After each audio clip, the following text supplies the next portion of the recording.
네, 임종석 대통령 비서실장의 아랍에미리트 행과 관련해서 계속해서 여러 가지 보도들이 나오고 있는데요. 오늘 아침에 중앙일보에서 좀 자세한 내용들이 나왔습니다.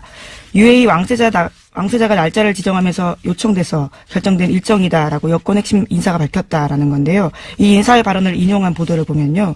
특사 파견은 왕세자의 요청에 따른 것으로 방문 날짜도 아랍에미리트 측에서 정해준 일정에 맞추다 보니까 급하게 진행됐다라고 밝히고 있고요.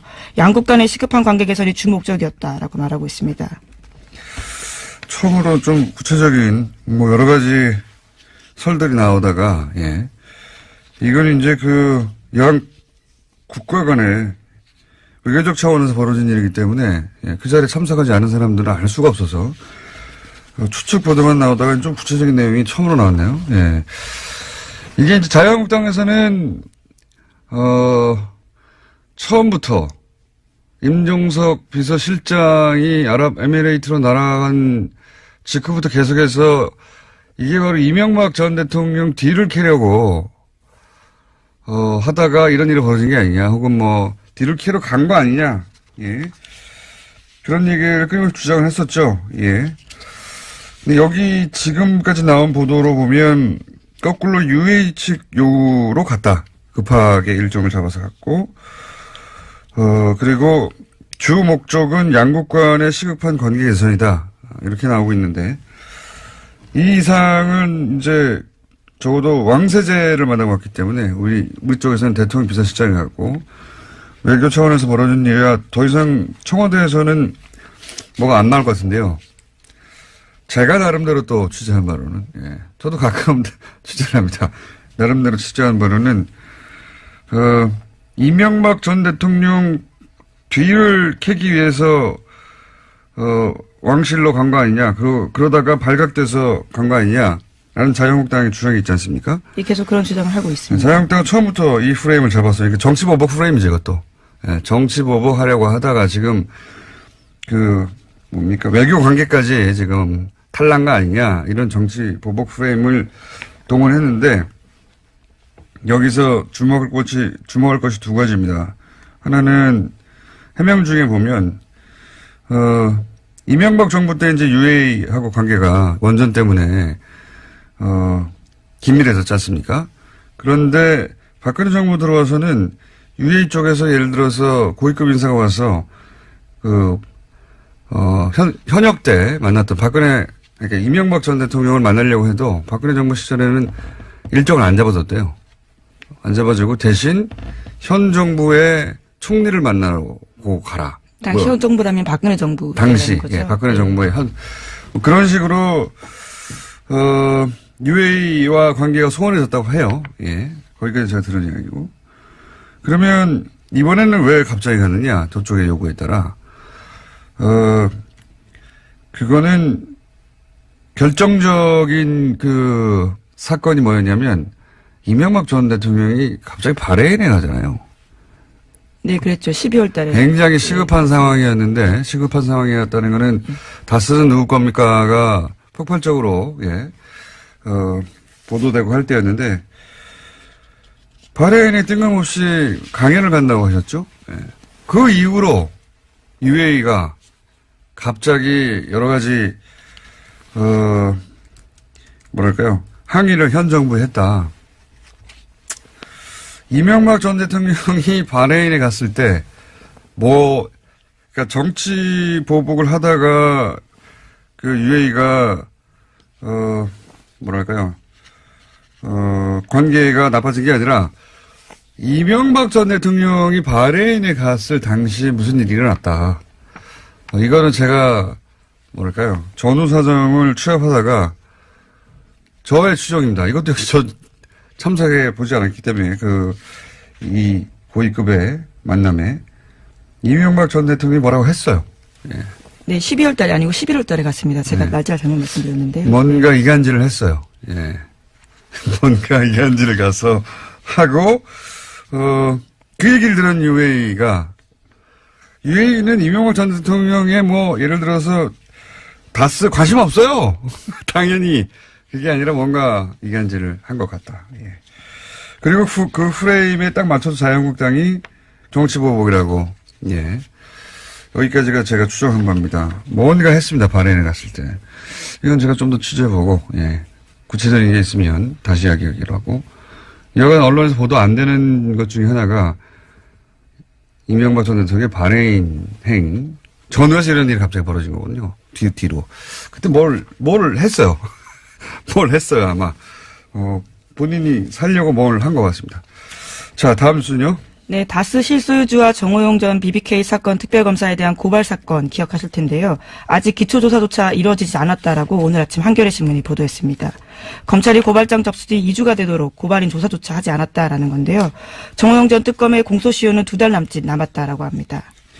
이건 하지 않을 수 없어요. 예. 물론 검찰로서는 부담스럽겠죠. 검찰이 주도한 특검이었는데 그때 120억 비자금 나왔는데 심지어는 돌려줬다는 거 아닙니까? 예. 그리고 이 건은 이미 증인도 너무 많고. 그렇죠. 예. 그 당시 사라진 돈과 관련된 계좌로 의심되는 것도 나와버렸고 수사가 반쯤은 언론에 의해서 진행됐어요. 예. 하지 않을 수는 없다고 봅니다. 근데 이제 아직도 고발인 조사조차 하지 않았다고 걱정하는 거죠, 한겨레는. 예, 시간이 얼마 남지 않았기 때문에 이런 보도가 나오는 것 같습니다. 어쩌면 조용히 하고 있을지도 모르고. 공소시효가 2달, 예, 석 달도 안 되거든요, 이제. 예. 2월 23일까지라고 합니다. 하지 않을 수 없을 거라고 봅니다, 저는. 예. 여하간 아직은 발동이 안 걸리고 있다, 이런 뉴스고요. 다음 뉴스는요? 네, 최순실 씨가 어제 이재용 삼성전자 부회장의 항소심 증인으로 나왔습니다. 그 자리에서 특검팀의 질문에 짜증으로 일관해서요, 재판부의 제지를 받기도 했는데요. 재판부는 최 씨가 특검 질문을 끊고 말을 하면 끝까지 듣고 대답을 해라라는 증언 태도를 질책했습니다. 최 씨가 특검에게 오히려 질문을 할 때에는 오늘은 특검 질문에 증인이 대답하러 나온 자리다라면서 언성을 높이기도 했습니다. 최순실 씨 발언은 전달할 필요가 없어요. 예. 다 부인이거나 말도 안 되기 때문에 그 공판에서 인정은 건 딱 하나죠. 왜냐하면 통화 내역이 있기 때문에. 네, 박근혜 전 대통령과 네. 통화한 내용이요. 예. 근데 이제 거기 보면 2개월치밖에 거기는 없는데 어제 제출된 것은 거기 보면 2개월 동안 문자를 한 번도 하지 않고 오로지 통화만 260번 가까이 했습니다. 260번 가까이. 그러니까 이게 이제 날짜로 나눠보면 하루에 4번 이상 했단 말이죠. 4번 이상 했는데 생각해보면 사람이 깨있고 활동하는 시간이 한 12시간 주로, 예, 보다 보면 3시간마다 한 번씩 전화한 거예요. 하루. 매일매일, 주말도 없이. 이게 친해서 할 수 있는 통화의 주기가 아니거든요. 이건 단순히 친한 게 아니고 매일매일 어떤 업무가 있었던 겁니다. 대통령과 최순실 이 당시에 처리하거나 논의해서 결정할 업무가 있으니까 매일 3시간 간격으로 계속 통화하죠. 하루에 4번 이상씩. 이게 어떻게 단순 안보 3시간마다 안보가 궁금합니까? 하지만 최순실 씨는 어제 사적 대화였고 업무 관련 얘기는 없었다라고 주장하고 있긴 합니다. 이렇게 말하는 건 다 뒤집어서 생각하시면 되는데, 예. 이건 업무 전화죠. 업무 전화. 그걸 매일 한 겁니다. 하루에 3시간에 한 번씩. 본인도 이렇게 이야기하긴 했는데요. 260번 가까이 한지는 모르겠지만 자주 할 수도 있지 않느냐라는 이야기했습니다. 자주가 통상의 범죄를, 이거는 연애에 불타는 사람들도 이렇게 할 수는 없어요. 예.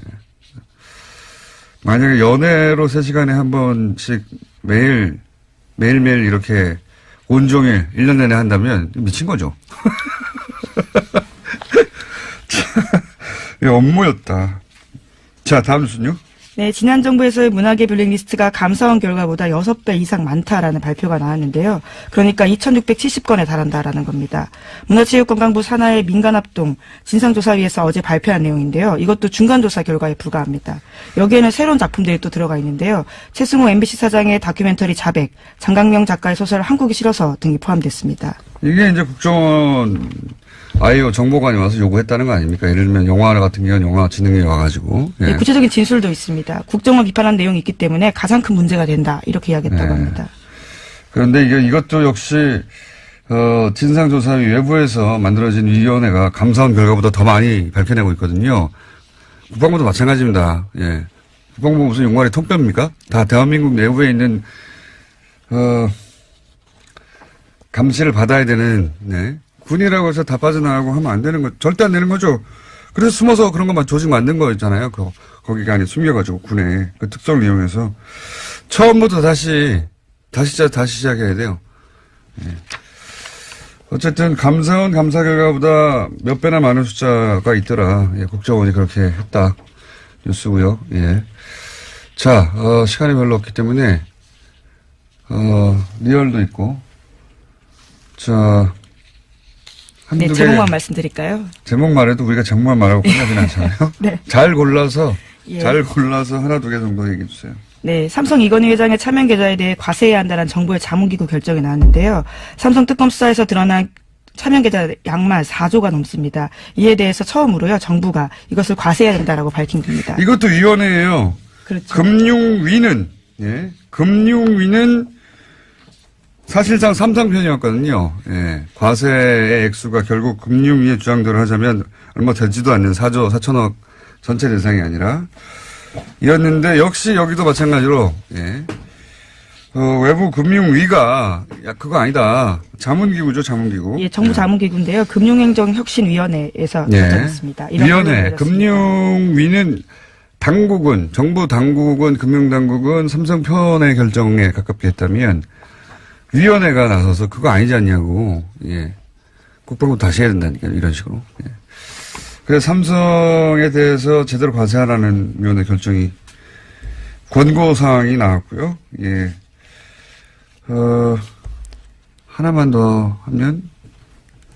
네, 바른정당과 합당을 추진하는 국민의당 안철수 대표가 어제 긴급 기자회견했습니다. 연말까지 전체 당원 투표로 합당 여부를 결정하자라고 제안했고요. 부결되면 당대표에서 물러나겠다라고 밝혔습니다. 그렇군요. 이건 저희가 이제 2부, 3부 연속으로 인터뷰가 있기 때문에 구체적인 내용은 각자 찬성파와 반대파 얘기를 들어보면 될 것 같은데, 근데 이제 이 보도를 하면서 이 합당 시도죠, 사실은.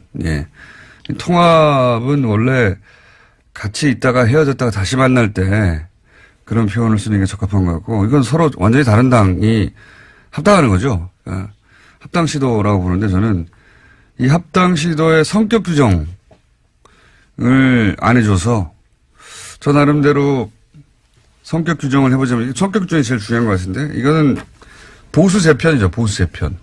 보수를 재편하고자 하는 큰 프로젝트의 첫 부분이 실행되고 있다. 저는 그렇게 성격 규정하는데 왜냐하면 국민 발은 각각 39석, 11석 합치자 그런 당대당 합당 시도 그런 계획이라면 이렇게 안 하죠.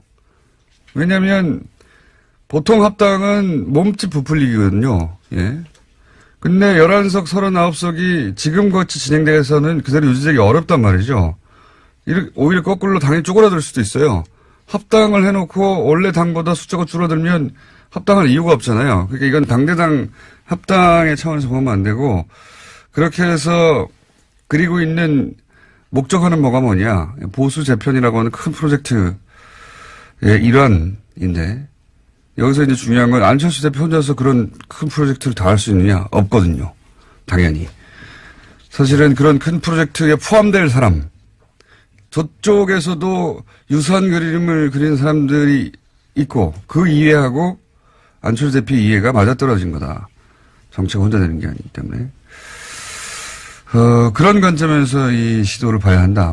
정치에서 만나고 헤어지는 건 다반사인데, 이 만남과 헤어짐의 성격은 그렇게 보수 재편이라고 하는 프로젝트에 안철수 대표와 또 저쪽에서 그런 시도를 하는 사람들이 있겠죠. 이해가 맞아떨어진 것이다. 그리고 이 합당 시도를 그래서 어떤 프레임으로 보수가 보도하느냐를 보면, 뭐랄까요. 이 합당 시도의 성격 규정을 다시 한번 할 수 있어요. 원래 프레임이라는 게 단어 선택부터 시작되는 거거든요. 서민행보 홍보업이라고 하면 딱 프레임이 잡히는 거잖아요. 근데 이 합당 시도를 대단히 여러 가지 단어로 보도할 수 있습니다. 예를 들어서 무리수, 강행, 또는 파국, 이렇게 보도할 수도 있고요. 지금 대부분은 정면 돌파, 승무수, 이렇게 보도하거든요. 사실은 단어 선택부터 안철수, 보수 매체들이 특히 안철수 대표의 선택을 긍정적으로, 긍정적인 언어로 보도하죠. 얼마든지 정반대로 보도할 수 있습니다. 문재인 대통령이 야당 반대하는 인사를 임면할 때 대통령 임명권임에도 불구하고 어떻게 보도했습니까? 강행이라고 보도하죠. 정면 돌파라고 보도하는 언론 찾아보세요. 없어요. 강행이라고 했지. 여기 강행의 뉘앙스는 부정적이거든요. 이 시도도 그렇게 부정적으로 보도할 수도 있는데 정면 선거 아니에요 지금. 의원총회도 안 나가잖아요. 정면 선거 아닌데 그 자체가 프레임이에요. 옳다 그러다가 아니라 어떻게 각 진영의 이해가 반영되느냐 하는 관점에서 보면 이 시도의 뭐랄까 밑그림 진짜 성격 같은 걸 규정할 수 있는데 저는 그래서 보수 대표의 시도다. 제 편의 시도다. 그렇게 성격 규정하는 게 맞다. 라고 저는 봅니다. 여기까지 하겠습니다. 네. 지금까지 시사인 김은지였습니다. 감사합니다. 네, 바로 이어서 목요일은 항상 준비된 리얼미터 구체적인 게 있으면 다시 이야기하기로 하고 여간 언론에서 보도 안 되는 것 중에 하나가 이명박 전 대통령의 반해인 행 전후에서 이런 일이 갑자기 벌어진 거거든요. 뒤로. 그때 뭘 했어요. 뭘 했어요 아마. 본인이 살려고 뭘 한 것 같습니다. 자, 다음 순요.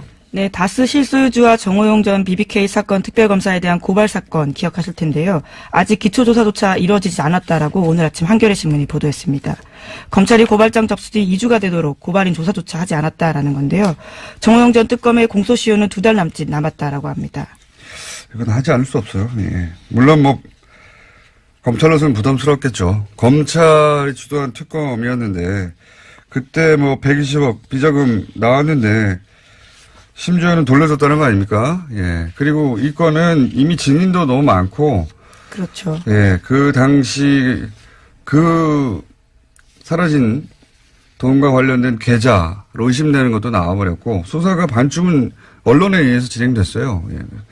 하지 않을 수는 없다고 봅니다. 근데 이제 아직도 고발인 조사조차 하지 않았다고 걱정하는 거죠, 한겨레에는. 예, 시간이 얼마 남지 않았기 때문에 이런 보도가 나오는 것 같습니다. 어쩌면 조용히 하고 있을지도 모르고. 공소시효가 2달, 예, 석 달도 안 되거든요, 이제. 예. 2월 23일까지라고 합니다. 하지 않을 수 없을 거라고 봅니다, 저는. 예. 여하간 아직은 발동이 안 걸리고 있다, 이런 뉴스인가요? 다음 뉴스는요? 네, 최순실 씨가 어제 이재용 삼성전자 부회장의 항소심 증인으로 나왔습니다. 그 자리에서 특검팀의 질문에 짜증으로 일관해서요, 재판부의 제지를 받기도 했는데요. 재판부는 최 씨가 특검 질문을 끊고 말을 하면 끝까지 듣고 대답을 해라라는 증언 태도를 질책했습니다. 최 씨가 특검에게 오히려 질문을 할 때에는 오늘은 특검 질문에 증인이 대답하러 나온 자리다라면서 언성을 높이기도 했습니다. 최순실 씨 발언은 전달할 필요가 없어요. 예. 다 부인이거나 말도 안 되기 때문에 그 공판에서 인정한 건 딱 하나죠. 왜냐하면 통화 내역이 있기 때문에. 네, 박근혜 전 대통령과 네. 통화한 내용이요. 예. 근데 이제 거기 보면 2개월치밖에 거기는 없는데 어제 제출된 것은 거기 보면 2개월 동안 문자를 한 번도 하지 않고 오로지 통화만 260번 가까이 했습니다. 260번 가까이.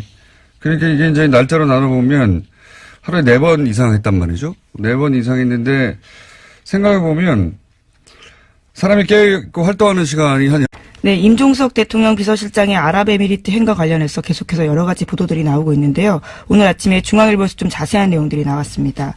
UAE 왕세자가 날짜를 지정하면서 요청돼서 결정된 일정이다라고 여권 핵심 인사가 밝혔다라는 건데요. 이 인사의 발언을 인용한 보도를 보면요. 특사 파견은 왕세자의 요청에 따른 것으로 방문 날짜도 아랍에미리트 측에서 정해준 일정에 맞추다 보니까 급하게 진행됐다라고 밝히고 있고요. 양국 간의 시급한 관계 개선이 주 목적이었다라고 말하고 있습니다. 처음으로 좀 구체적인 여러 가지 설들이 나오다가 이건 이제 양 국가 간의 외교적 차원에서 벌어진 일이기 때문에 그 자리에 참석하지 않은 사람들은 알 수가 없어서 추측 보도만 나오다가 좀 구체적인 내용이 처음으로 나왔네요. 이게 이제 자유한국당에서는 처음부터 임종석 비서실장이 아랍에미레이트로 날아간 직후부터 계속해서 이게 바로 이명박 전 대통령 뒤를 캐려고 하다가 이런 일이 벌어진 게 아니냐, 혹은 뒤를 캐러 간 거 아니냐, 그런 얘기를 끊임없이 주장을 했었죠, 근데 여기 지금까지 나온 보도로 보면, 거꾸로 UAE 측 요구로 갔다. 급하게 일정을 잡아서 갔고, 그리고 주 목적은 양국 간의 시급한 관계 개선이다. 이렇게 나오고 있는데, 이 이상은 이제 적어도 왕세제를 만나봤기 때문에 우리 쪽에서는 대통령 비서실장이 갖고 외교 차원에서 벌어진 일이라 더 이상 청와대에서는 뭐가 안 나올 것 같은데요. 제가 나름대로 또 취재한 바로는, 예. 저도 가끔 취재를 합니다. 나름대로 취재한 바로는, 이명박 전 대통령 뒤를 캐기 위해서, 왕실로 간 거 아니냐. 그러다가 발각돼서 간 거 아니냐. 라는 자유한국당의 주장이 있지 않습니까? 예, 계속 그런 주장을 하고 있습니다. 자유한국당은 처음부터 이 프레임을 잡았어요. 그러니까 정치보복 프레임이죠, 이것도. 예, 정치보복 하려고 하다가 지금, 외교 관계까지 지금 탈난 거 아니냐. 이런 정치보복 프레임을 동원했는데, 여기서 주목할 것이 두 가지입니다. 하나는 해명 중에 보면, 이명박 정부 때 이제 UA하고 12시간 주로, 예, 보다 보면 3시간마다 한 번씩 전화한 거예요. 하루. 매일매일, 주말도 없이. 이게 친해서 할 수 있는 통화의 주기가 아니거든요. 이건 단순히 친한 게 아니고 매일매일 어떤 업무가 있었던 겁니다. 대통령과 최순실이 당시에 처리하거나 논의해서 결정할 업무가 있으니까 매일 3시간 간격으로 계속 통화하죠. 하루에 4번 이상씩. 이게 어떻게 단순 안보, 3시간마다 안보가 궁금합니까? 하지만 최순실 씨는 어제 사적 대화였고 업무 관련 얘기는 없었다라고 주장하고 있긴 합니다. 이렇게 말하는 건 다 뒤집어서 생각하시면 되는데, 예. 이건 업무 전화죠. 업무 전화. 그걸 매일 한 겁니다. 하루에 3시간에 한 번씩. 본인도 이렇게 이야기하긴 했는데요. 260번 가까이 한지는 모르겠지만 자주 할 수도 있지 않느냐라는 이야기했습니다. 자주가 통상의 범주를, 이거는 연애에 불타는 사람들도 이렇게 할 수는 없어요. 예. 만약에 연애로 3시간에 한 번씩 매일매일 이렇게 온종일 1년 내내 한다면 미친 거죠. 업무였다. 자, 다음 뉴스는요? 네, 지난 정부에서의 문화계 블랙리스트가 감사원 결과보다 6배 이상 많다라는 발표가 나왔는데요. 그러니까 2,670건에 달한다라는 겁니다. 문화체육관광부 산하의 민간합동 진상조사위에서 어제 발표한 내용인데요. 이것도 중간조사 결과에 불과합니다. 여기에는 새로운 작품들이 또 들어가 있는데요. 최승호 MBC 사장의 다큐멘터리 자백, 장강명 작가의 소설 한국이 싫어서 등이 포함됐습니다. 이게 이제 국정원 아이오 정보관이 와서 요구했다는 거 아닙니까? 예를 들면 영화 같은 경우는 영화진흥위에 와가지고. 예. 네, 구체적인 진술도 있습니다. 국정원 비판한 내용이 있기 때문에 가장 큰 문제가 된다. 이렇게 이야기했다고 네. 합니다. 그런데 이것도 역시 진상조사위 외부에서 만들어진 위원회가 감사원 결과보다 더 많이 밝혀내고 있거든요. 국방부도 마찬가지입니다. 예. 국방부 무슨 용관의 통뼈입니까? 다 대한민국 내부에 있는 감시를 받아야 되는, 네. 군이라고 해서 다 빠져나가고 하면 안 되는 거, 절대 안 되는 거죠. 그래서 숨어서 그런 것만 조직 만든 거 있잖아요. 거기가 아니 숨겨가지고 군에 그 특성을 이용해서 처음부터 다시 시작해야 돼요. 네. 어쨌든 감사원 감사 결과보다 몇 배나 많은 숫자가 있더라. 예, 국정원이 그렇게 했다. 뉴스고요. 예. 자, 시간이 별로 없기 때문에 리얼도 있고. 자. 네, 제목만 말씀드릴까요? 제목만 해도 우리가 제목만 말하고 끝나진 않잖아요. 네. 잘 골라서 예. 하나 두 개 정도 얘기해 주세요. 네, 삼성 이건희 회장의 차명 계좌에 대해 과세해야 한다는 정부의 자문기구 결정이 나왔는데요. 삼성 특검 수사에서 드러난 차명 계좌 양만 4조가 넘습니다. 이에 대해서 처음으로요, 정부가 이것을 과세해야 된다라고 밝힌 겁니다. 이것도 위원회예요. 그렇죠. 금융위는 사실상 삼성 편이었거든요. 예. 과세의 액수가 결국 금융위의 주장대로 하자면 얼마 되지도 않는 4조 4천억 전체 대상이 아니라 이었는데 역시 여기도 마찬가지로 예. 외부 금융위가 그거 아니다. 자문기구죠, 자문기구. 예, 정부 자문기구인데요. 금융행정혁신위원회에서 예. 결정했습니다. 위원회. 금융위는 정부 당국은 금융당국은 삼성 편의 결정에 가깝게 했다면 위원회가 나서서 그거 아니지 않냐고, 예. 국방부 다시 해야 된다니까, 이런 식으로. 예. 그래서 삼성에 대해서 제대로 과세하라는 위원회 결정이, 권고사항이 나왔고요. 예. 하나만 더 하면. 네, 바른정당과 합당을 추진하는 국민의당 그거요? 안철수 대표가 어제 긴급 기자회견했습니다. 연말까지 전체 당원 투표로 합당 여부를 결정하자라고 제안했고요. 부결되면 당대표에서 물러나겠다라고 밝혔습니다. 그렇군요. 이건 저희가 이제 2부, 3부 연속으로 인터뷰가 있기 때문에 구체적인 내용은 뭐 각자 찬성파와 반대파 얘기를 들어보면 될 것 같은데, 근데 이제 이 보도를 하면서 이 합당 시도죠, 사실은. 예. 통합은 원래 같이 있다가 헤어졌다가 다시 만날 때 그런 표현을 쓰는 게 적합한 것 같고, 이건 서로 완전히 다른 당이 합당하는 거죠. 예. 합당 시도라고 보는데, 저는 이 합당 시도의 성격 규정을 안 해줘서 저 나름대로 성격 규정을 해보자면, 성격 규정이 제일 중요한 것 같은데, 이거는 보수 재편이죠, 보수 재편.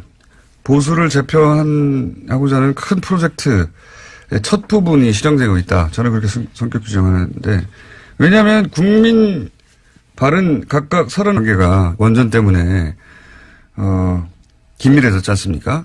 그런데 박근혜 정부 들어와서는 UA 쪽에서 예를 들어서 고위급 인사가 와서 현역 때 만났던 그러니까 이명박 전 대통령을 만나려고 해도 박근혜 정부 시절에는 일정을 안 잡아줬대요. 안 잡아주고 대신 현 정부의 총리를 만나고 가라. 당시 현 정부라면 박근혜 정부. 당시, 예, 박근혜 정부의 그런 식으로, UAE와 관계가 소원해졌다고 해요. 예. 거기까지 제가 들은 이야기고. 그러면 이번에는 왜 갑자기 가느냐? 저쪽의 요구에 따라. 그거는 결정적인 사건이 뭐였냐면, 이명박 전 대통령이 갑자기 바레인에 가잖아요. 네, 그랬죠. 12월 달에. 굉장히 시급한 상황이었는데, 시급한 상황이었다는 거는 다스는 누구 겁니까가 폭발적으로, 예, 보도되고 할 때였는데, 바레인에 뜬금없이 강연을 간다고 하셨죠? 예. 그 이후로 UAE가 갑자기 여러 가지, 뭐랄까요, 항의를 현 정부에 했다. 이명박 전 대통령이 바레인에 갔을 때, 그러니까 정치 보복을 하다가 UAE가, 뭐랄까요, 관계가 나빠진 게 아니라, 이명박 전 대통령이 바레인에 갔을 당시에 무슨 일이 일어났다. 이거는 제가, 뭐랄까요, 전후 사정을 취합하다가, 저의 추정입니다. 이것도 역시 참석해 보지 않았기 때문에 이 고위급의 만남에 이명박 전 대통령이 뭐라고 했어요. 예. 네, 12월 달이 아니고 11월 달에 갔습니다. 제가 날짜를 잘못 말씀드렸는데요. 뭔가 이간질을 했어요. 예. 뭔가 이간질을 가서 하고 그 얘기를 들은 UAE는 이명박 전 대통령의 예를 들어서 다스 관심 없어요. 당연히. 그게 아니라 뭔가 이간질을 한 것 같다. 예. 그리고 그 프레임에 딱 맞춰서 자유한국당이 정치보복이라고, 예. 여기까지가 제가 추정한 겁니다. 뭔가 했습니다. 바레인에 갔을 때. 이건 제가 좀 더 취재해보고, 예.